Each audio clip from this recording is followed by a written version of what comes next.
E nós vamos conversar com o advogado e professor de Direito da Universidade de Fortaleza, integrante da Associação Brasileira de Juristas pela Democracia, ABJD Núcleo Ceará, Marcelo Uchoa. Bom dia, Uchoa. Bom dia, Glauco. Sempre uma felicidade grande participar do Jornal Brasil Atual. Felicidade nossa em recebê-lo aqui, Uchoa.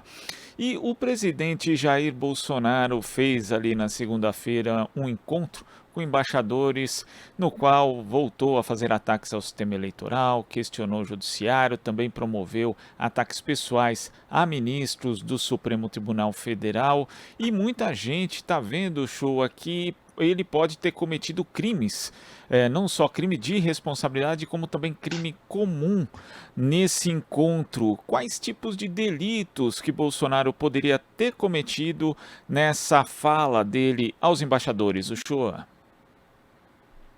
É muito difícil, Glauco, o presidente da República participar de algum evento e não cometer algum crime, porque é a regra, né? É quase uma característica inata à figura.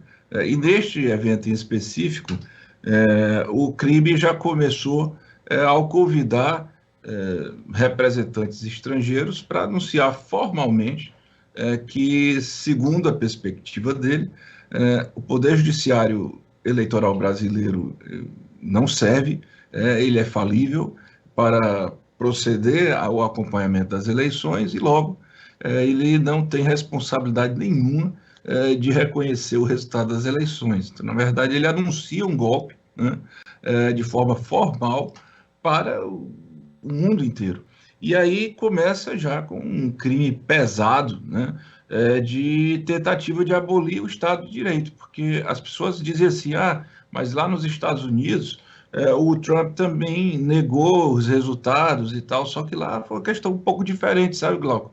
O Trump, ele questionava a fraude do Partido Democrata, as questões locais, mas o que o Bolsonaro está dizendo é que o Tribunal Superior Eleitoral, a Justiça Eleitoral, ela está toda contaminada, e o Supremo Tribunal Federal também, quer dizer, ele cria aí uma ideia de ruptura de poderes, né? Por isso que eu acho que a única nota ontem, que de fato foi a medida da gravidade do evento, foi a da presidenta Dilma, que falou de forma clara, né, uma ex-presidenta da República, que aqui no Brasil o atual presidente estava anunciando um golpe de Estado. Né? As outras notas foram notas padrão. Né?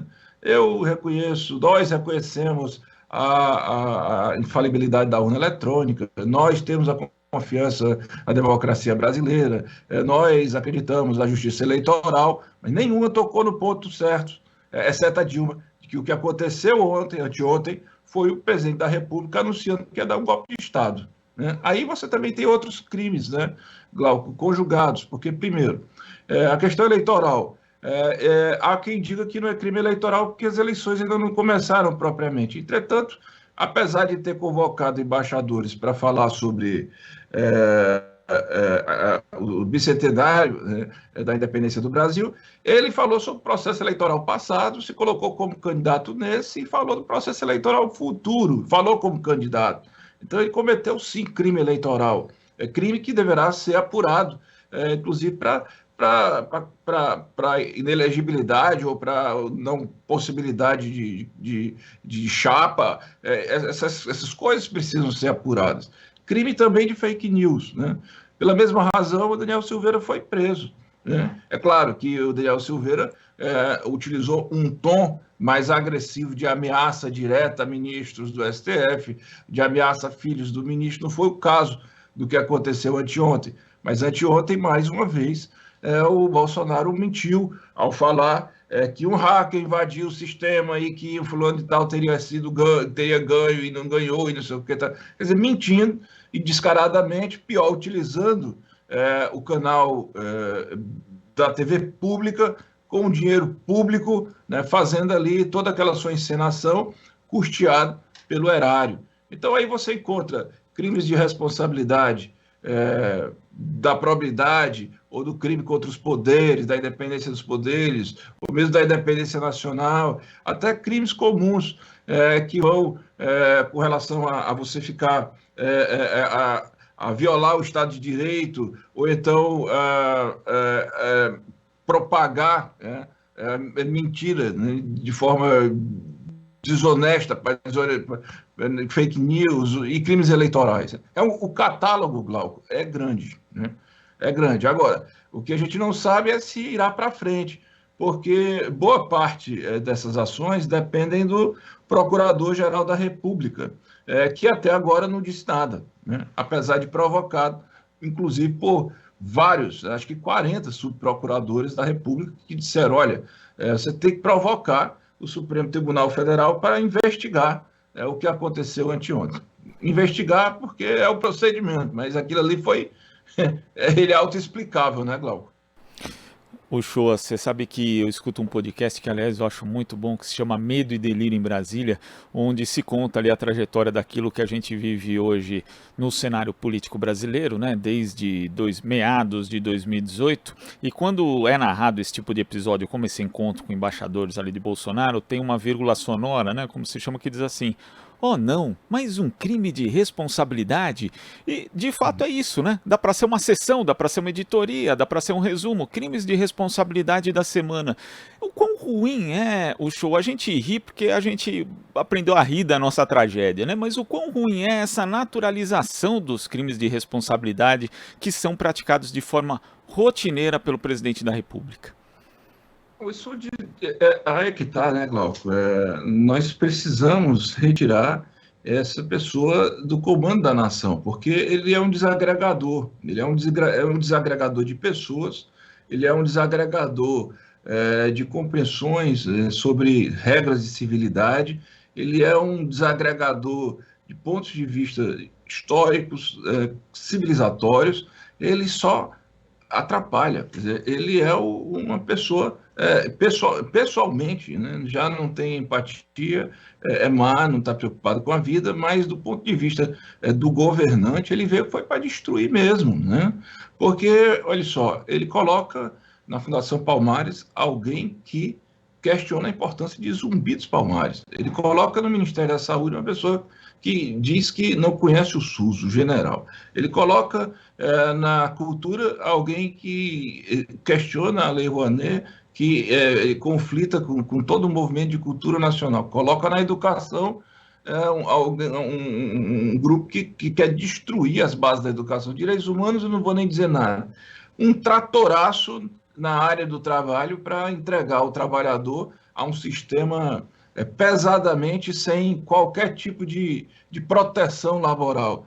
Então, ele vem mesmo para destruir, né? E isso é danoso, porque nós estamos nos acostumando com esse estado de barbárie, do jeito que você está dizendo. Quer dizer, crimes acontecem e nós estamos achando normal. E outra coisa, né? Crimes agora que estão partindo para um outro nível de violência. Veja, presidente Lula teve um atentado naquele evento de Uberlândia, um outro atentado no evento da Cinelândia. O Freixo foi também atacado. Um petista foi assassinado dentro da sua própria festa de aniversário. O ônibus do presidente Lula já tinha sido atacado na caravana. Então, nós estamos vendo o quê? Uma escalada de violência, quer dizer, o presidente alimentando ódio, o presidente tentando contagiar a sua massa, né, de seguidores, que é uma massa doentia, que hoje está fortemente armada, e criando esse estado de tensão permanente. Olha, Glauco, a gente responde certas coisas com memes, né, porque a gente precisa sobreviver.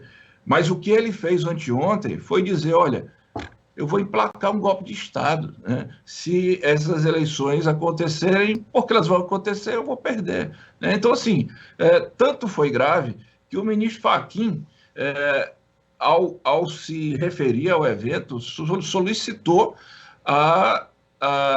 convocou a sociedade civil à reação. Eu, honestamente, eu não sei como é que a sociedade civil vai ter condição de reagir debaixo de um tratoraço desse. Mas se havendo eleição, né, o dia 2 de outubro é um momento da gente eleger no primeiro turno o Lula e encerrar essa fatura.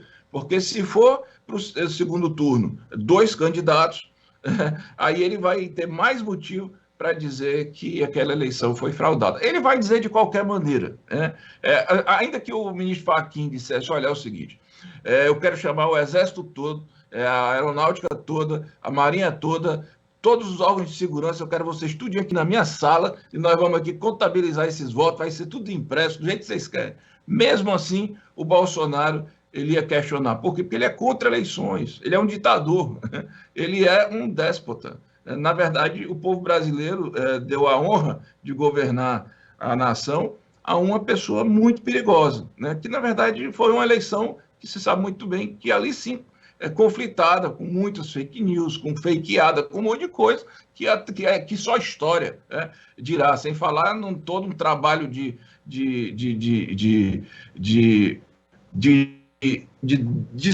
destruir a credibilidade do partido opositor, do candidato opositor, com o preferido da intenção de votos preso injustamente. Então, uma série de coisas que aconteceram que não poderiam ter acontecido e hoje a gente sofre as consequências.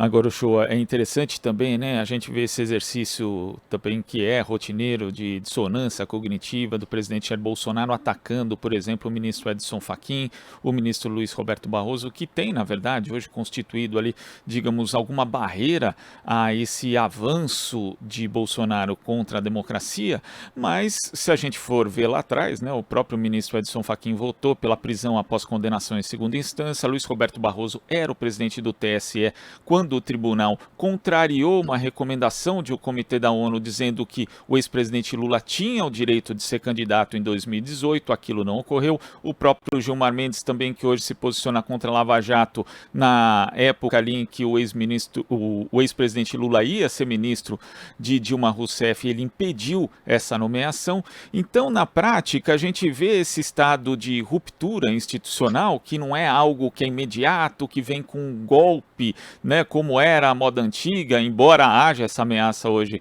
com o Jair Bolsonaro, mas essa corrosão institucional vem há muito tempo, né, Uchoa? Desde a Lava Jato e também, como você mencionou, com o impedimento da ex-presidenta Dilma sem crime de responsabilidade, sendo que hoje a gente tem uma fartura de crimes de responsabilidade e a Câmara dos Deputados não se mexe. Quer dizer, é uma ruptura que vem de forma contínua, Uchoa? Foi um projeto, né, pensado, Glauco, de corrosão institucional a partir do judiciário, né? Isso vem da AP 470, da tentativa de judicialização excessiva através da modulação em excesso da exceção. Você tinha ali na AP 470 um relator que falava de pé, com o dedo em riste, né? Era um egresso do Ministério Público que era o relator e, na verdade, estava acusando, e que depois deu margem ao aparecimento da Lava Jato, que teatralizou toda a discussão judicial, que escolheu inimigos, que já sabia o que fazer porque tinha interesse político, e conseguiu lá na frente dois feitos, né? Um foi, de fato, alimentar um impeachment fraudulento contra a presidenta Dilma, depondo aquele projeto de governo que o povo tinha eleito democraticamente, tirando do poder, e o outro feito, que foi prender o presidente Lula, o maior estadista da história desse país até então, que não tinha cometido crime algum, exatamente uma das razões, primeiro, para desmoralizá-lo e para apagá-lo da história, mas também para evitar que ele se candidatasse. Claro que por trás dos interesses políticos da Lava Jato e da retirada do governo do poder, havia também um governo entreguista, um governo pró-imperialismo, um governo antissocial. O que eles não imaginavam é que o peso da caneta judicializada em excesso e o Estado policialesco, né, fosse atentar de tal maneira contra a política que eles mesmos se perderam ali dentro e perderam seus quadros, porque ali sim estava a corrupção, né? Então, abriu espaço para quê? Para o fascismo, né? E quando abriu espaço para o fascismo, que era representado pelo Bolsonaro, que era um medíocre na Câmara dos Deputados, a Lava Jato, achando pouco, né? Vendo o risco todo aquele esforço de retirada de um poder para colocação de outro, perder, apoiou o Bolsonaro. Apoiou não só em ações durante o curso, mas inclusive com os diálogos do Ministério Público que deixaram isso claro. E no final o Moro ainda deixou a magistratura para ser ministro do Bolsonaro, um ministro todo-poderoso. Se brigaram depois, foi por questões pessoais, e não interessa. O que interessa é o seguinte, é que tudo isso que está acontecendo no Brasil tem aí a conta da Lava Jato, e, infelizmente, o Supremo Tribunal Federal, num dado momento, deixou a coisa correr solta. Porque aquele impeachment, ele era claramente fraudulento, e naquele momento o Supremo poderia ter dito, olha, quer fazer um processo de investigação por crime de responsabilidade, competência do parlamento. Agora, faça de forma séria. Porque o cara simplesmente, eu vou abrir o impeachment por não sei o que, o governo de Israel, eu em homenagem à minha família, eu em homenagem ao torturador não sei do que. Aquilo ali, por favor, né, Glauco? Né? Estão falando de um país, não de uma republiqueta, que, na verdade, transformaram o país numa republiqueta. E o Instituto do Impeachment é um instituto, segundo a própria Constituição, jurídico-político, né? Obviamente que tem a questão política, mas precisa ter base jurídica. E a base jurídica ali não existia, Uchoa, porque não existia o crime de responsabilidade. Não existiu, não houve prejuízo.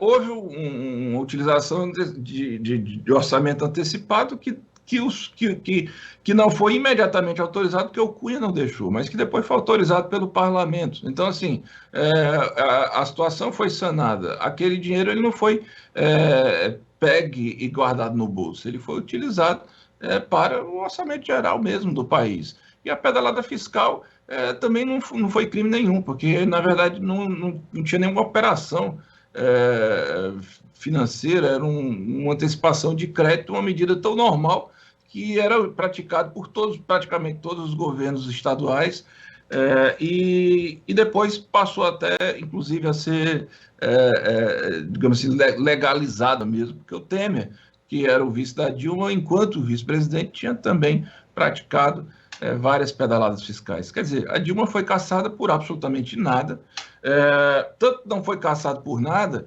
que eles decidiram no próprio processo, no Senado, que ela seria deposta, mas não perderia os direitos políticos. E agora, há pouco tempo, acho que o ministro Barroso disse, olha, ali não teve nada.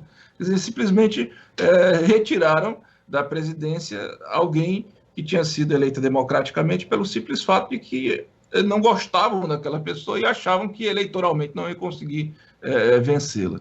Aí está aí o resultado, né, de você brincar com a democracia e de você fragilizar as instituições. O resultado é que hoje a gente tem um presidente que não respeita instituição nenhuma. E quer saber mais, Glauco? Ele ainda diz que esses ministros que você citou, que foram hostis ao presidente Lula, e eu estava ontem me recordando, eu nunca vi um ministro com tanta raiva num processo do que o Barroso, no dia daquele julgamento do recurso, do pleno, né, da questão do Lula, da anulação dos processos do Moro. O Barroso estava com ódio. Aí o Bolsonaro disse que ele é petista, que o Alexandre de Moraes é petista. Na verdade, são comunistas, né? São comunistas, o TSE é comunista, todo mundo é comunista. Todo mundo... Então, assim, ele vai mentindo e diz coisas que não fazem sentido nenhum, mas que, por incrível que pareça, é uma estratégia pensada, porque faz sentido para aquele núcleo que ele busca alimentar de ódio, né? Uchoa, queria agradecer demais a sua participação aqui no nosso Jornal Brasil Atual de hoje. Muito obrigado, até a próxima. Obrigado, Glauco. Um beijão para todo mundo, Narrama, Marilu, todo mundo, viu? Valeu. Valeu. Conversamos aqui com o advogado e professor de Direito da Universidade de Fortaleza, integrante da Associação Brasileira de Juristas pela Democracia, BJD Núcleo Ceará, Marcelo Uchoa.